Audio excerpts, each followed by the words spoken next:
يا نفس إن لم تظفري لا تجزعي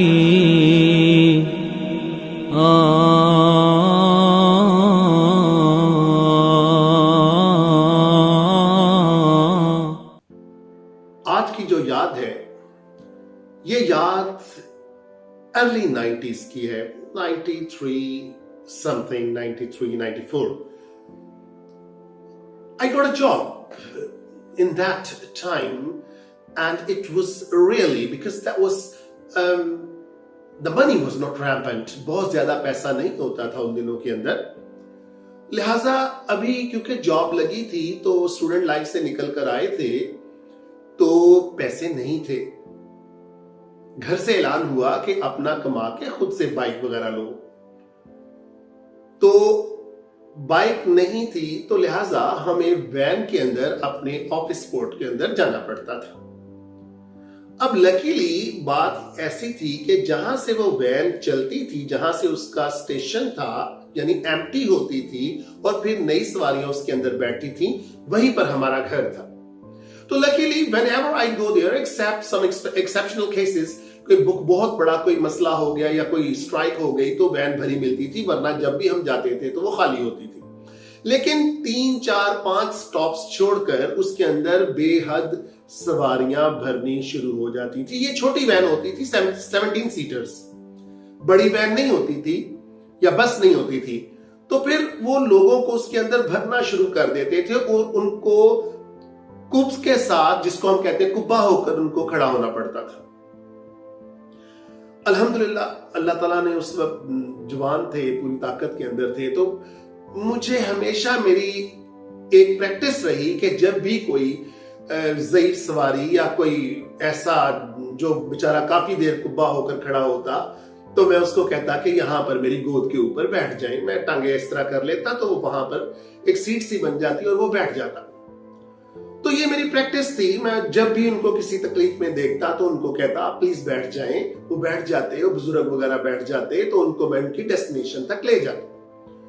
दोस्तों हुआ क्या कि एक दिन जब मैंने बताया कि सम एक्सेप्शनल केसेस के अंदर मुझे वो वैन के अंदर, जब मैं वहां पर पहुंचा थोड़ा लेट था, मुझे सीट नहीं मिली और बिलीव यू मी मुझे कोई 15 किलोमीटर्स खुद कुब्बा होकर खड़ा होना पड़ा और किसी ने भी मुझे सीट ऑफर नहीं की।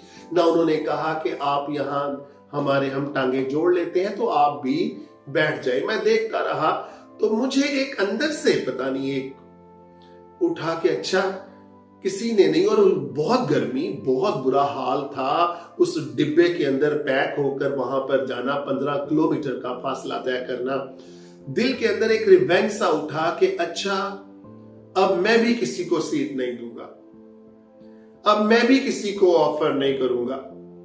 ये लोग किसी का ख्याल नहीं करते तो ठीक है, फिर आइंदा मैं भी इनका ख्याल नहीं करूंगा। तो ये एक अंदर से एक हमने डिसाइड कर लिया कि बस इनफ इज इनफ।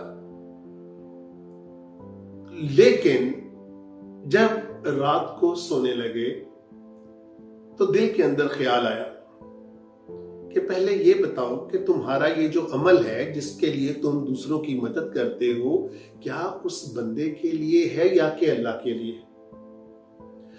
अगर अल्लाह के लिए है तो तुम उस इंसान से या इन बंदों से जिन्होंने तुम्हें सीट ऑफर नहीं की, तुम इनसे किस लिहाज से मुतालबा करते हो कंपनसेशन का? और अगर तुम अल्लाह के लिए ये काम कर रहे हो तो फिर सारी डोरियां अल्लाह के ऊपर छोड़ो। वो इसको बेहतर कंपनसेट करेंगे, वो उसको बेहतर शक्ल के अंदर आपको वापस करेंगे, क्योंकि हमारा रब ये कहता है कि तुम्हारा कोई अमल भी जाया नहीं हो रहा। ये जब मैंने अपनी बुक, होली बुक के अंदर, कुरान के अंदर मैंने पढ़ा इसको कि तुम्हारा कोई भी अमल जाया नहीं होगा, आई वॉज कन्फर्म्ड कि मेरी ये जो नेकी जो भी मैं कर रहा हूं, जिस लिहाज से भी मैं कर रहा हूं, ये महफूज किया जाएगा, इसको प्रोटेक्ट किया जाएगा और वक्त आने के ऊपर ये मुझे बेहतर शक्ल में, क्योंकि वो बेहतर बदला देने वाला है, मुझे रिटर्न किया जाएगा। और फिर मैं दोबारा शुरू हो गया। अब मुझे दिल के अंदर बिल्कुल भी नहीं था दोस्तों کہ کوئی مجھے سیٹ آفر کرے گا کہ نہیں کرے گا اگلی دفعہ.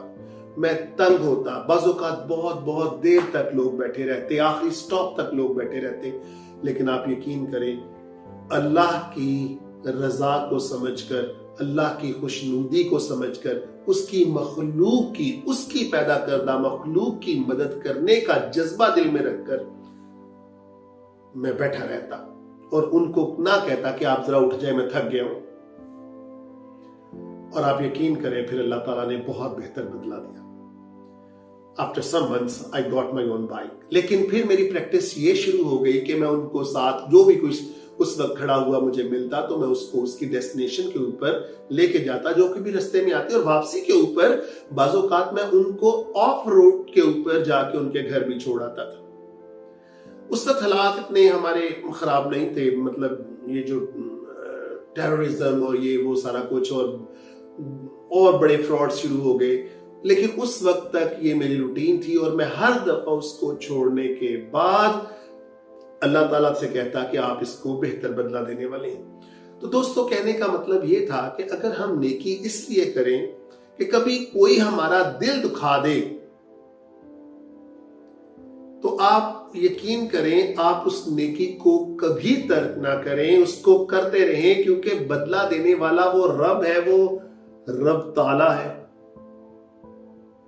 جیسے کہ حضرت ابو بکر صدیق نے اپنے ایک رشتہ دار نے جب ان کی بیٹی کے اوپر تہمت لگا دی, حضرت بی بی عائشہ رضی اللہ تعالیٰ عنہا کے اوپر تہمت لگا دی, تو آپ نے اس کا خرچہ روک لیا تھا.